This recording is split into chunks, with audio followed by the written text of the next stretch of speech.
back to Zodiac Trading.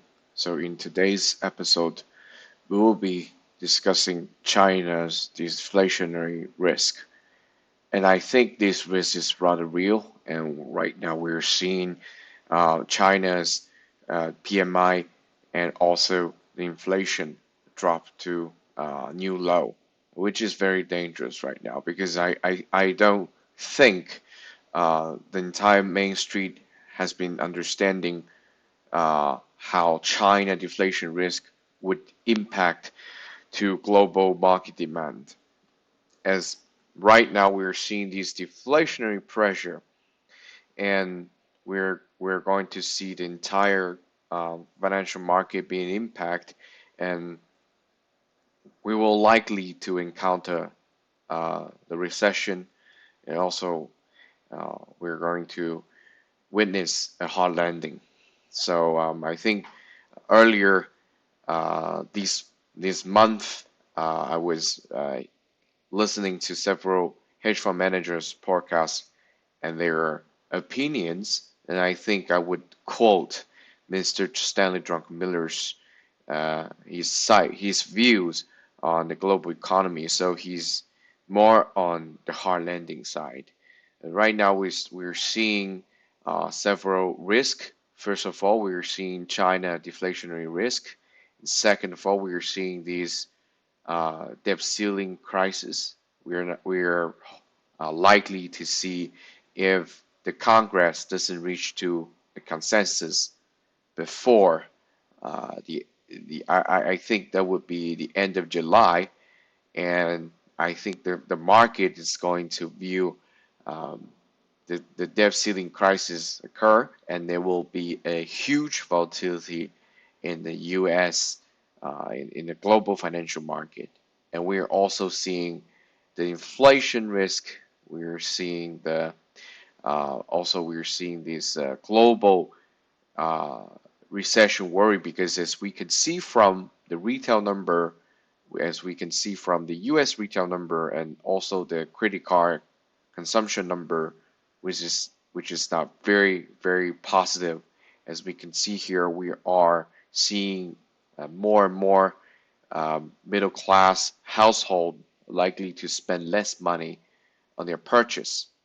So based on these fundamental, we would actually witness another huge correction of the S&P 500.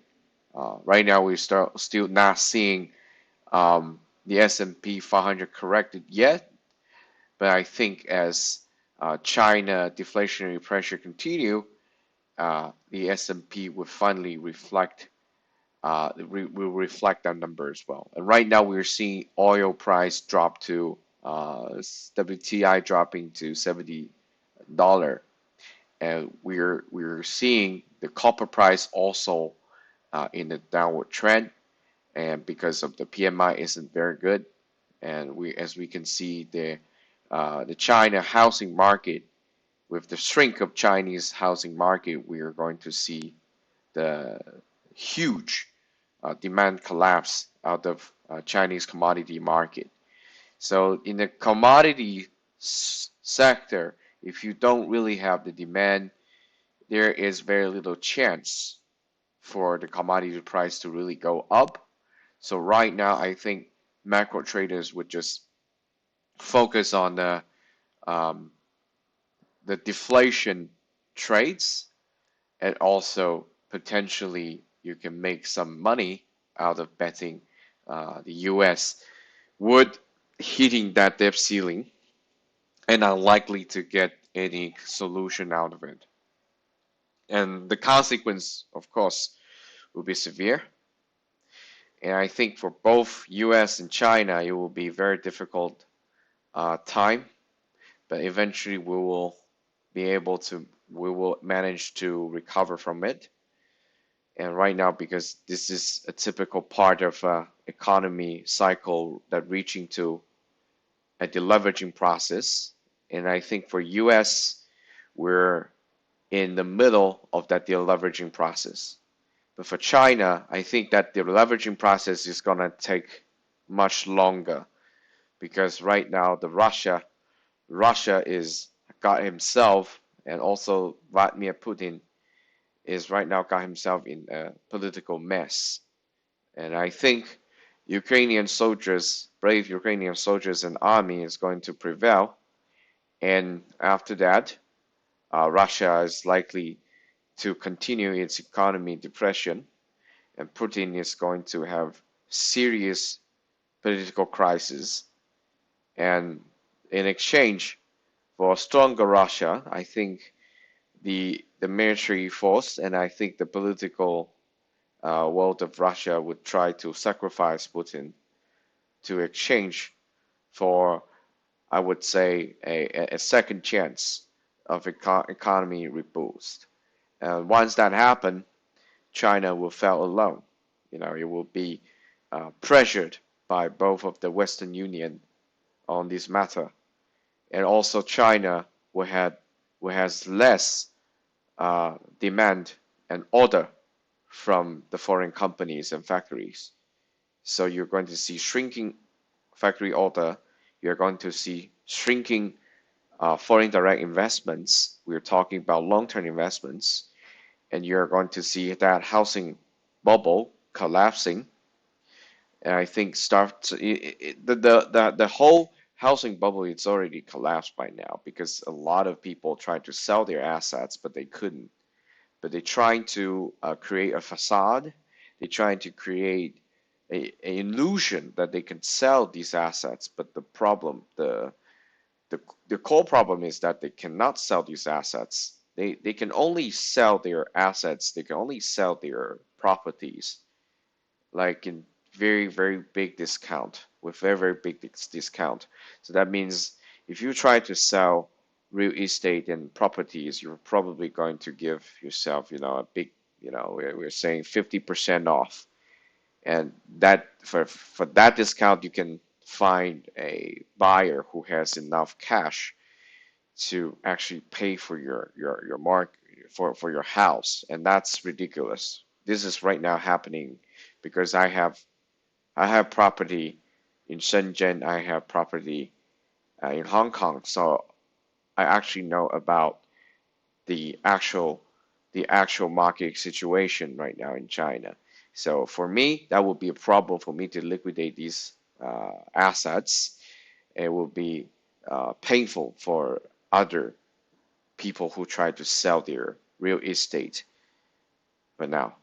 And I think to sum up that everything that happened right now in China is that I believe right now PBOC is trying to lower the interest rate further while the Fed is trying to raise interest rate. But right now, the Fed would have to stop for a while and observe if that inflation is climbing back up.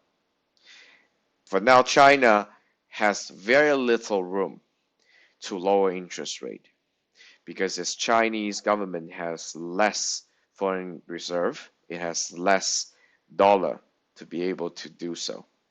And right now they have structural issues that need to handle.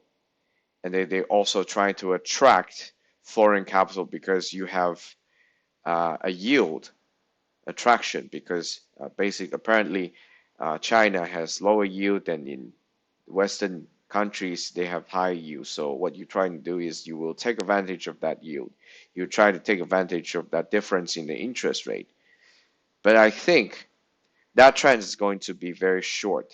Okay, it's going to be it's going to be like a Ponzi scheme kind of thing, because for people who are short-sighted, people who pursue those kind of yield, people focus on the short-term profits, people will get jeopardized. A lot of hedge fund managers will get caught by this facade, and I think that's what worries me. And the most important thing is the demand and also the inflation, right? So after 2000, the year of 2000, when China joins the WTO, there are only 4 times of that inflation hitting below zero. So right now, I think China is one step away from hitting that inflation below zero, even though the Chinese authority claim that they are not having these deflation. But we all know China is having a big demand crisis. And for that, I think a lot more, foreign companies and these, for example, Nike, sportswear, and retail companies, and McDonald's, these sort of companies, they're trying to find a way out of China. I think gradually that is going to happen. And because of geopolitical issue, I expect after a couple months, I expect things to get deteriorate after, I would say next year. Okay, so because right now, the U.S. government trying to ease Chinese intention out so they can better focus on dealing with Russia. But once they have dealt with Russia, it's going to be China. So thank you for watching this video, as I'm bearing huge risk because right now apparently Chinese authority wouldn't like the things that I say in the YouTube. So, but I try to stay real. I try to stay the fact that really matters. So if my suggestions and my insights can provide you value in any way, please support me through Bitcoin, and you can also support me by buying me coffee or join Patreon. Okay, so I thank you guys for watching. Please subscribe, like, and share, and feel free to comment below. So I will interact with you in the comment section. Okay, I will see you in next episode. Goodbye.